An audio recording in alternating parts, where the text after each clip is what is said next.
I just finished playing Doom: The Dark Ages recently and started working on a video covering the game, which, depending on timing, has either already come out or will be coming out soon. While working on that script for that video though, I realized that, despite my avid enjoyment of the series, I was pretty in the dark about some of the larger lore elements and timeline. The games, especially the newer ones, throw a ton at you without very much time to sit and process the information. The Argenta, the Makers, the Slayer himself, I know vaguely who they are and what they stand for, but the more I thought about it, the more I realized I didn't truly understand them. Where did the Slayer come from? Why does he work with or against the Makers, depending on the moment? When did the Slayer get intoned like he is at the beginning of Doom 2016? Why does the Dark Lord look like the Slayer? So, I allowed myself to fall down a rabbit hole, reading wiki entries and Reddit posts, looking into timelines, talking to my brother Logan, who seems to have a much better grip on the lore than I did, and trying to keep the many names and locations straight in my head. There have been a ton of entries into this series, and sometimes their lore connects, and sometimes it just straight up doesn't. I'm looking at you, Doom 3. I realized two things while doing this deep dive. The first is that the world building for this over 30-year-old series is incredible, and clearly a product of a lot of time, effort, and devotion. So much thought has gone into not only creating this lore and timeline, but maintaining it. Even at times when we thought we were simply getting a reboot, later entries managed to tie events together in a way that, if you know where to look, is super cool and interesting. The second thing I realized is that the complete lore of Doom is insane. What the hell?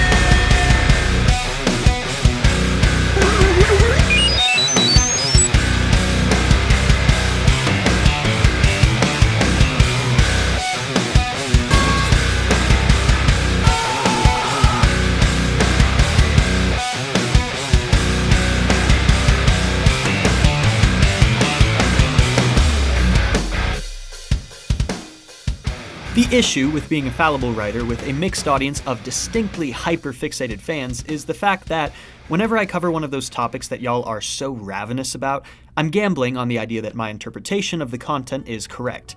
Sometimes this works out, like in my Little Nightmares series, which I honestly believe is a detailed and mostly accurate portrayal of the lore, but sometimes it doesn't, like in my Signalis video, which, yeah, I got a lot of things wrong. Either way, in pretty much any video I put out, there will be at least a couple comments correcting or updating me on my points. This is just what it means to be a YouTuber, and I really don't mind it that much as it benefits everyone. But for tonight's video, I can't help but fear that I'm opening a whole nother can of worms. Because what I'm going to try to do tonight is explain the lore of the Doom series, a series that, as mentioned before, is 32 years old and dense as hell, pun intended. So instead of creating a 6-hour point-by-point analysis, I'll be summarizing it as best I can, with a specific focus on the wildest parts of the lore. Now, the disclaimer here is, because there is so much content to look at with sometimes vague or conflicting lore, there's a high likelihood that at least some of my explanations are going to be straight up incorrect. If you're a Doom expert and you hear me say something incorrect, go ahead and call me an idiot in the comments. This is the only time you're going to have permission. So, here we go. Chapter 1. Davoth and the Father. Before we talk about anything else, I have to introduce you to Davoth. Davoth was the being responsible for the creation of everything. Basically God, you know? If we had to cover everything Davoth created, we'd be here for a while, so let's focus on two specific locations. Urdak, a realm filled with a race known as the Makers, who will become very important in just a second here, and Jakad, a plane filled with ambitious mortals and the prized realm of Davoth himself. Davoth loved the inhabitants of Jakad, but though they lived for much longer than you or I, they were still mortal. Though all-powerful, the theory is that Davoth lacked the ability to make his prized people immortal himself due to their flawed conception. They were not beings like him. Afraid of being left alone in an empty universe, Davoth aspired to find the secret of immortality for his people, and created a race of technologically advanced life forms known as the Makers, a hive mind-based, semi-robotic race whose knowledge and history would be compiled and shared in a form of technological reincarnation, as well as a powerful entity called the Father, in the hopes that his creations, with their superior intellect and strategy, would be capable of discovering the secret of immortality for his people on Jakad. Now, a minor disclaimer here. Remember how I was talking earlier about how there's some contradictions in the lore based on where you look and who's writing it? Well, I've had a pretty hard time figuring out whether or not Davoth specifically created the Father, or whether the Father was simply a maker who stepped into the role later. It seems more likely that the Father, who is sort of a stand-in for Lucifer, exists separately from the makers, but different posts and wikis also claim that the Father was either a maker who specifically decided to betray Davoth, or that the Father was literally Davoth himself who later became evil. It's a real headache to try to parse, so I'll leave it open-ended with the expectation that one of you nerds will clarify for me. As the Father and the makers began searching for the solution to Davoth's problem, a revelation came to them. That Davoth's search for immortality would be relentless, unending, and, if given enough time, hugely destructive.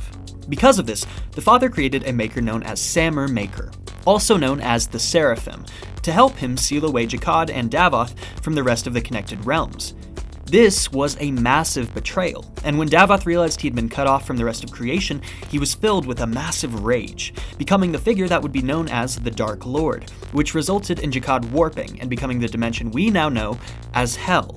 Even though he was sealed away, Davoth still managed to use the forces of Hell and the warped demons its inhabitants had become to invade other realities and slay the minor gods that had since been created by the Father.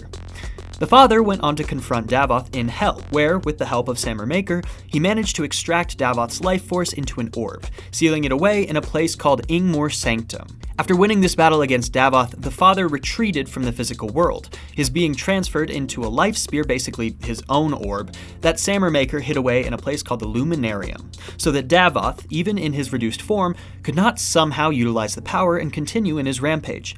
However, the forces of Hell still menaced reality, and Samur Maker created a contingency plan to maintain the Father's consciousness, though we'll talk about that a little later. At this point, you may be saying, Connor, this is very interesting and a little confusing, but where does the Doomslayer fit into this? And to understand that, we have to talk about 2 other goddamn entire games! Chapter 2. The Marine. So, you may be familiar with a game called Wolfenstein, which is an alternate history game in which during World War II, the Nazi regime managed to be a whole lot more successful and essentially won the war, taking over the world and oppressing millions. When this happened, a man named William J. Blazkowicz, or B.J. Blazkowicz, became the primary rebel fighter against this new regime. What you might not know is that at some point, B.J. had a son named William Blazkowicz II, also known as Billy Blaze, who was the star of a series of games called Commander Keen.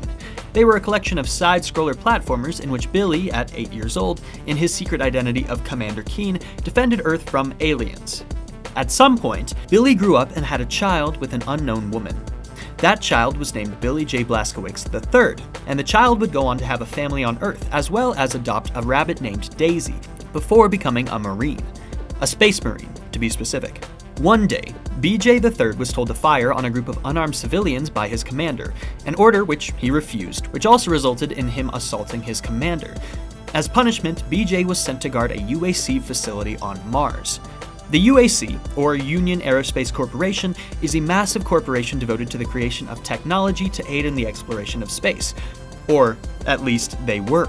When Billy was sent to guard the station, they were in the process of experimenting with teleportation, and during this, they accidentally opened a portal to a place formerly known as Jakad, now Hell, which you'll remember had been sealed off by the Father a long time ago. When this portal opened, a threshold was broken, and suddenly Hell was able to invade other realms again, starting with the UAC base on Mars, in which every member inside the facility was killed or changed.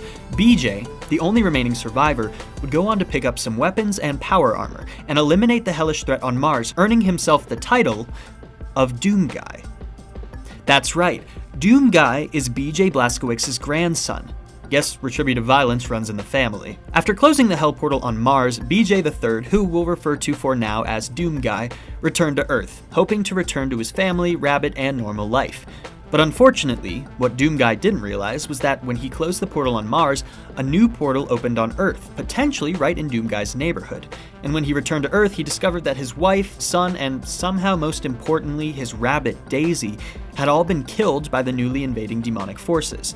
This instills a new, never-before-seen rage in the Doom Guy, a seething, burning hatred for all demons that manifests in a strength and capacity for violence that seems almost supernatural. Doom Guy fights the invading forces of Hell until he can finally shut down the portal that brought them there, beating a massive, monstrous demon known as the Icon of Sin, a complex entity with multiple iterations that, once again, we'll end up talking about again later. Finally, he tries to take the opportunity to rest before, annoyingly, discovering that the demons are back on Mars and not giving anyone a break. At this point, the Doom Guy is pissed.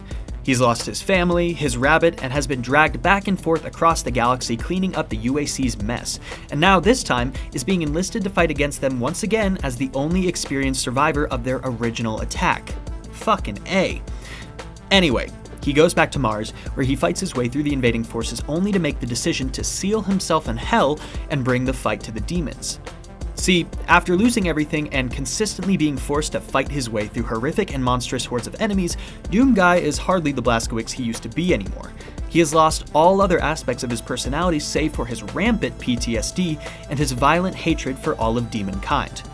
So, with nothing to stick around for, Doom Guy makes a seemingly one-way trip to Hell, where he spends a lot of time fighting the demons, until somehow, for unknown reasons, he is teleported out of Hell to a place called Argent D'Nur, where he goes on to ascend from his mortal, rage-based form into something greater, more legendary, more godlike. But, before we talk about that, we need to catch back up with the Makers and a race of people called the Argenta. Chapter 3: Argent D'Nur and the Slayer. After the Father, who you'll remember was associated heavily with the Makers, retreated from his physical form, the Makers got busy securing their own power, and the first step to doing that was controlling their own narrative.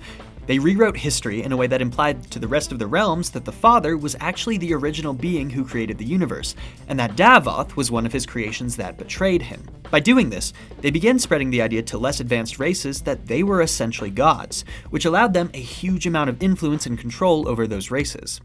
One of the groups that they would form a tenuous alliance with would be the people of Argent D'Nur, the Argenta, and specifically their military, a group of half-medieval, half-technological knights known as the Night Sentinels, led by a man named King Novik. This alliance was based around the Makers lending their technology and strength to the Argenta to help them fight against invading demonic forces in return for their own subjugation. But why were the demons attacking Argent D'Nur? Well, we have to go back in time to answer this question. Argent D'Nur used to be a barren and lifeless planet until, for reasons unknown, a massive object known as either the World Spear or the Cosmic Spear appeared from deep space and struck the planet. This spear was carrying a race of ancient benevolent creatures known as wraiths that brought life and intelligence to the planet, creating the Argenta.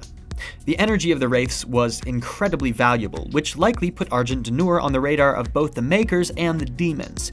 The Makers, the subtler of the two, established themselves as a sort of theocracy to gain access to the Wraith energy, and later Argent energy, which we'll get to in a bit, to stop a process known as transfiguration. As mentioned earlier, the Makers maintain their knowledge and consciousness through a sort of hive mind reincarnation process.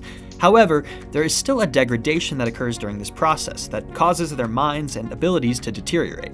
This is called the transfiguration, and it can only be halted by harnessing specific types of energies that the race on Argent D'Nur were crucial for. The more primal motivation of the invading demonic forces was that by harnessing and corrupting the benevolent energy of the wraiths, the demons could create an energy source called Argent energy. Argent energy is produced when tortured souls ripped from mortals who have been sent to hell are mixed with wraith energy. It is by far one of the most powerful creations in the Doom universe, and several groups, including the Makers, and later down the line, the UAC, will begin to ally themselves with the forces of Hell to gain access to this power. But this doesn't happen, at least for the UAC, until the fall of Argent D'Nur, which happens later. So, where does Doom Guy fit into all of this? Well, after suddenly being teleported out of Hell to Argent D'Nur, he was put into a strange Sentinel trial where he was meant to prove his violent prowess against other Sentinel initiates. See, for some reason, a high power maker known as the Con Maker had become convinced that eventually, one of the Sentinels would be revealed to be a figure known as the Dark One, a Sentinel that would allegedly cause massive problems among the ranks of the Night Sentinels. Sammer Maker, however, believed that the Con would lead to the race of Maker's destruction, and believed that this Dark One the Con mentioned would actually rise up to stop them. However, it is likely that the only reason that Samur believed this was due to the influence of the Dark Lord, somehow rooting the idea of the Khan's incompetence in his mind. The Makers had access to a strange, enigmatic piece of technology known as the Divinity Machine, a coffin-like device that was used to initiate new Sentinels into the ranks after their trials, and could allegedly identify this Dark One. When the Doom Guy entered the machine, Samur Maker reversed the polarity of the machine, so that instead of identifying the Dark One, which likely was the Doom Guy, it would instead grant him godlike powers and strength. When this process occurred, Doom Guy, this already powerful rage-filled entity, was transformed into a legendary and unstoppable force of destruction. No longer would he be known as BJ or Doom Guy. Now, he has become the Doomslayer. The Doomslayer, for a period of time at least, was harnessed as a weapon by the Makers, who used a sort of tether to cloud his mind and personality, keeping him on board their ship as a sort of deployable tool, a weapon that gave them even greater control over the Argenta. When the Argenta, now being attacked by demons, required more support, despite having access to powerful weapons and mechs, which they called Atlans, the Makers, and specifically a leader known as the Creed Maker, would deploy the Slayer in return for assurances or defenses from the invading forces. What the Makers didn't know, however, was that the Slayer's rage was building up over time, slowly weakening the power of their tether, and just as the Creed Maker began to sway in allegiance towards the demons, currently being led by Prince Azrak, the Slayer managed to break free of his tethers, at which point he began fighting on the side of the Argenta more completely by choice, guided by his pure fury against the demons, also forming a relationship with a dragon called Serat that he used to get around and fight against Hell. The battle on Argent D'Nor shifted back and forth for a while, Argent D'Nor first being mainly at the mercy of the Makers, but slowly regaining its power with the help of the Slayer. By this point in the war, the majority of the Wraiths had been used up or destroyed, though there were still some locked away deep in Argent D'Nor, and Prince Azrak was looking for a device known as the Heart of Argent, which allegedly held the soul of one of the last Wraiths. This was at first thought to be housed in a specific item which was hidden deep in an Argent vault, but was later realized to be housed within the body of a Sentinel commander, Commander Thera, Princess of Argent D'Nor and daughter of King Novik. Once this was realized, a large-scale attack was launched against Argent D'Nor, and Thera was kidnapped, taken to a mysterious and horrific place known as the Cosmic Realm. The Doomslayer, who seemed somehow to have formed at least a passive relationship with Thera, left on a mission to try to get her back, but because she was in a realm he did not have access to, he was forced to release an ancient monstrous creature known as an Old One, so he could use it to access the Cosmic Realm. At which point, he was captured by a cosmic witch working with Prince Azrak, and killed. Across all of the Doom games, the sentiment of the Slayer being too angry to die has been a large part of the community's understanding of his power, and when the Slayer ended up in the afterlife, he proved this idea to be the case, fighting his way through the afterlife to steal a vessel and essentially break out, aided by a taboo ritual meant to bring back someone from the dead, performed by a number of Sentinels, including one named Valen, who we'll talk about again later. After coming back to life, Thera still missing, the Doomslayer confronted first the Creed Maker, who had been responsible for Thera's capture, and killed him. Then, having learned of Thera's whereabouts, went after Prince Azrak, who ended up killing the Slayer's dragon Serat. Having lost another pet, but regaining Thera, the Slayer led a charge directly into Hell to finally end Azrak forever, which he was successful in. Now separated from the Makers and victorious, for now, against Hell, the Argenta were at their strongest they had ever been. But the Doomslayer disappeared, remaining in Hell to continue decimating the demonic forces. It seemed that finally things were moving in the right direction for the many realms, but of course, it wouldn't last. Chapter 4: The Betrayals. There are three, sort of four massive things that happened after the Slayer's defeat of Azrak, and they're all hugely important for understanding how the demons, once again, made their way back to Earth. The first thing that has to be referenced is that at a certain point, after fighting in Hell for a ridiculously long time, the Doomslayer was finally stopped, crushed under a massive monument and buried for centuries in a sarcophagus in Hell. Not dead, just once again contained. I reference this first because, as should be clear by now, were the Slayer still active for what was to follow, he likely would have been able to prevent it. But this wasn't the case, and so Argent fell in the way that so many massive civilizations do, from the inside out. The second thing that happened was that the Makers finally fully allied themselves with Hell, and a group of leaders known as the Hell Priests. There were likely a number of reasons that this happened, one being the Maker's fear of the Slayer, the other being their desperation for more Argent energy, which of course required collaboration with Hell to produce, and third, possibly once again, the influence of the Dark Lord. Whatever the case, the Makers and Demonkind together proved to be an even more powerful force, and this changed the tide of the war against demons. Now, and especially without the Slayer, it became an even more fruitless effort to fight back against Demonkind. This resulted in the third thing, which was the death of a regular sentinel named Merrick, or Marok, who was the son of a highly regarded sentinel named Valen. Valen, you might remember, was a big part of bringing the Slayer back from the afterlife after his death, and after witnessing his son's death, he became plagued by visions of his son's soul being tortured for eternity in hell. These visions were actually the influence of a demonic figure, a hell priest by the name of Grav. With knowledge of this ritual and a desperation to get his son back, Valen struck a terrible deal with Grav, granting him access to the hidden wraiths, massively turning the tide of the war against the Argenta in return for Valen's son being returned to him. Grav followed through on his side of the deal, but in classic demon fashion, tricked Valen, and his son was returned as a new vessel of the Icon of Sin, that massive horned demon that the Slayer fought all the way back on Earth. With all of these pieces together, access to Wraith energy, the Maker's Alliance, and the Icon of Sin, Hell finally overran Argent D'Nur and dragged it down into its own depths. Valen, disappointed and ashamed, exiled himself from Argent D'Nur and became known to the remaining Argenta as the Betrayer. Finally, it seemed that Hell had full dominion over reality, though the Dark Lord was still locked away and hidden for now. They had not made their way back to Earth yet, though. A couple things needed to happen first for this new invasion to begin. The fourth thing from earlier I mentioned is that the UAC continued to do dumb shit up in space, but by now, it had gotten a lot more evil and intentional. See, at a certain point, likely due to his involvement in the Slayer's empowerment, Samur Maker is exiled from the Maker home of Urdak and goes on to move his consciousness to a human clone named Samuel Hayden, who was born in New York and goes on to become a relevant figure in later UAC operations, specifically those on Mars. While there, he forms a relationship with a woman named Olivia Pierce, and for a while they maintain a positive relationship as they work to find new developments for Earth and humanity up in space. It is on Mars that they discover the secret to Argent energy. Samuel Hayden directly participates in this research, albeit with his own doubts, but Olivia becomes deeply infatuated with the concept of demonkind. They begin to harvest the energy through a hell portal, though the rest of mankind believes it to simply be a product from Mars.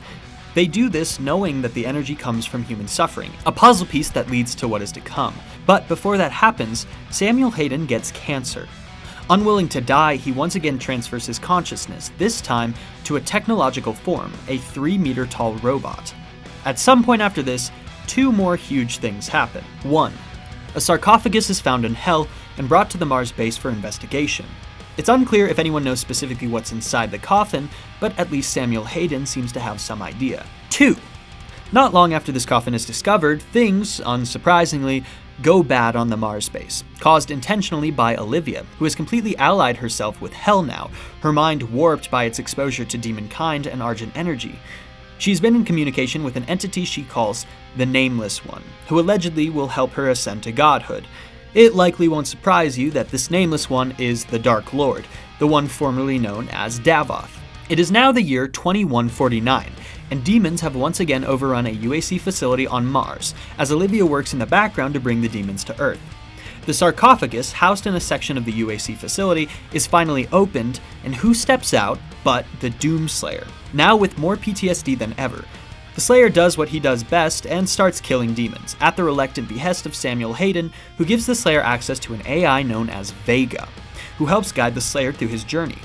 Vega has a surprising amount of prowess and knowledge as it comes to dealing with demons, and that's something to keep in mind as we continue running through events. The Slayer does his best to prevent the demon scourge from reaching Earth, but having started at a disadvantage, Olivia's work already well in motion cannot prevent the UAC, which is larger and more evil than just Olivia, from opening portals on Earth, bringing Hell finally at its largest scale ever to the planet, seemingly as a way to farm even more Argent energy, as since Valen's betrayal, Hell has had access to the Wraiths and the production of Argent energy at large.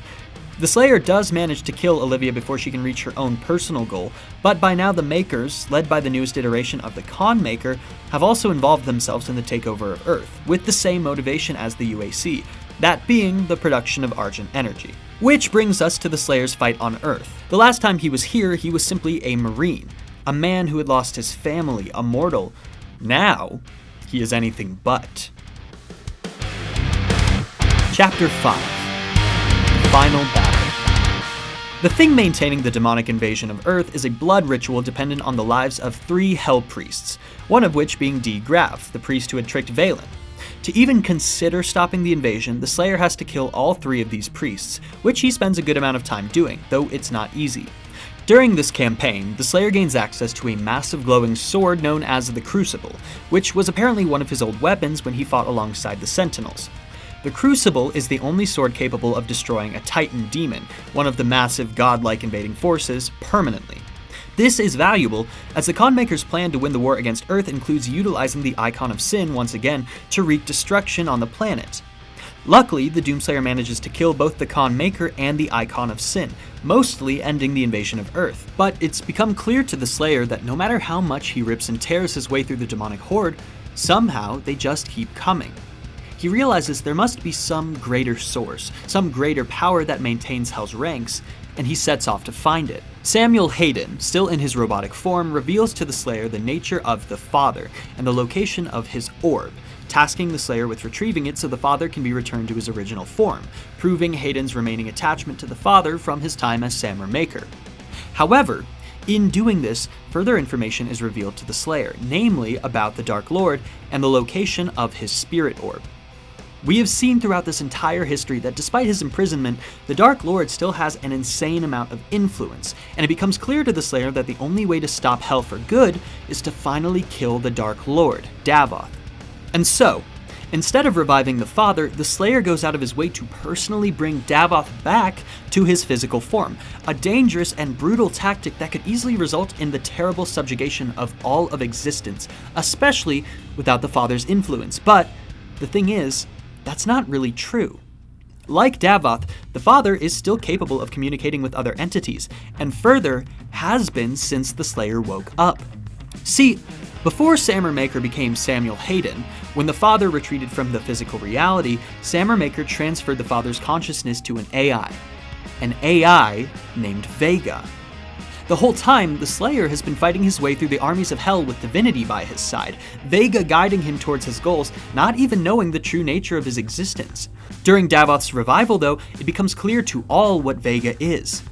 The heavily edited history of the Makers, the Father, and Davoth falls away, and only the truth remains. In a massive final battle between the Slayer and the forces of evil, the Doomslayer fights his way to the Dark Lord, where it is revealed that the two of them share a face. Now, why this is hotly debated. Some think the Doomslayer's appearance was warped when he entered the Divinity Machine, and that the godlike power he encountered turned him into an entity similar to Davoth, in a way that, ironically, Davoth had always wanted for the people of Jakad. Another theory is that B.J. Blazkowicz III and Davoth are essentially the same entity, just from different realities and with disparate backgrounds. Another theory is that due to Davoth's influence in bringing the Slayer to the Divinity Machine in the first place, that Doomguy was always a creation of Davoth's, just one that he lost control over at a certain point. Whatever the case, their final battle together is legendary, and empowered by divinity, his many weapons, and of course, his violent rage. The Doomslayer finally ends Davoth and his influence once and for all the demons outside of Hell being destroyed. With this, the Slayer also loses his own power, a power inherently connected to Davoth and the Divinity Machine, and is hidden away once again in a sarcophagus by the Makers. We don't know what happens to the Slayer after that. We haven't gotten that far. It seems that the Slayer has finally done what he set out to do, defeated Hell once and for all, and that he's finally resting, but, well, Hell always seems to find a way to come back. But so does the Slayer. Thanks for watching.